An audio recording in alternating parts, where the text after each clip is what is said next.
જય શ્રી કૃષ્ણ। તમારું સ્વાગત છે અમારી ચેનલ સિમ્પલ ગુજરાતી રસોઈમાં। તો આજે આપણે બનાવવાનું છે તુરિયાનું શાક।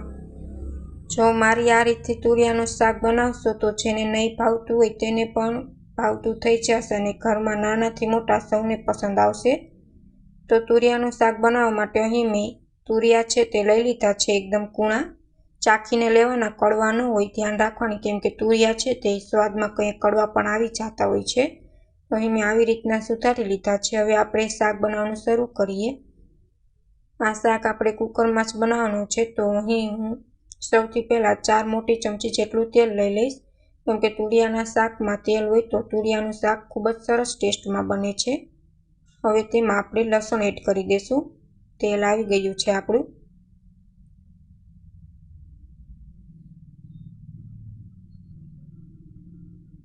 હવે તેમાં અડધી ચમચી જેટલું જીરું એડ કરશું, અડધી ચમચી જેટલી હિંગ, 1 મોટી ચમચી જેટલું હળદર, 1 મોટી ચમચી ધાણા જીરું પાવડર અને અડધી ચમચી જેટલો ગરમ મસાલો એડ કરી દઈશું। હવે આપણે તેમાં તુરિયા સુધારેલ છે તે એડ કરી દઈશું।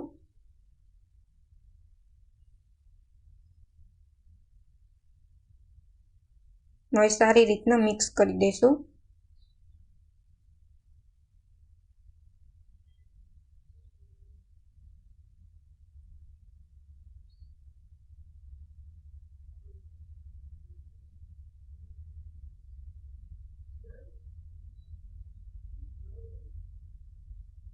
હવે આપણે સ્વાદ પ્રમાણે મીઠું એડ કરી દઈશું।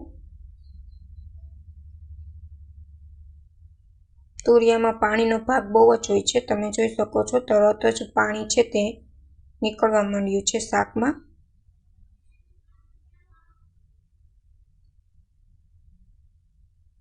સ્વાદ પ્રમાણે મીઠું એડ કરી દઈશું।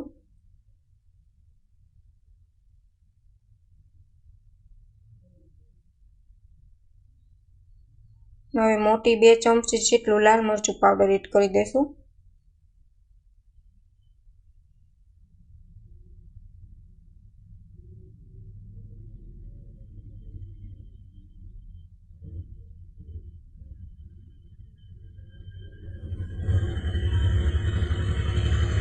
તો શાકમાં બધા જ મરી મસાલા એડ કરી દીધા છે। હવે આપણે તેમાં 2 ચમચી જેટલું પાણી એડ કરી દઈશું।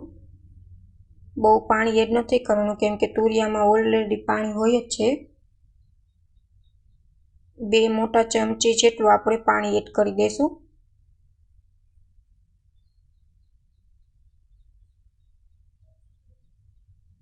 હવે સારી રીતના મિક્સ કરીને 3 થી 4 વિસલ થવા દઈશું, એટલે આપણું શાક છે તે પરફેક્ટ બનીને તૈયાર થઈ જશે તુરિયાનું।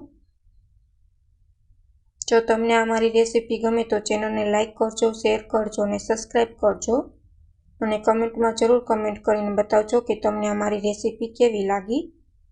તો અહીં 3 થી 4 વિસલ થઈ ગઈ છે। હવે આપણે ચેક કરી લઈશું કે આપણું તુરિયાનું શાક કેવું બન્યું છે।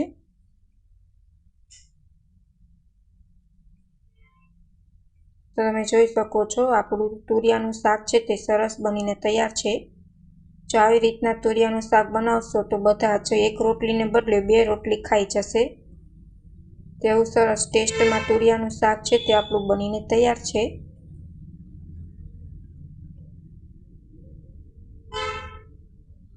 Thank you for my watching video.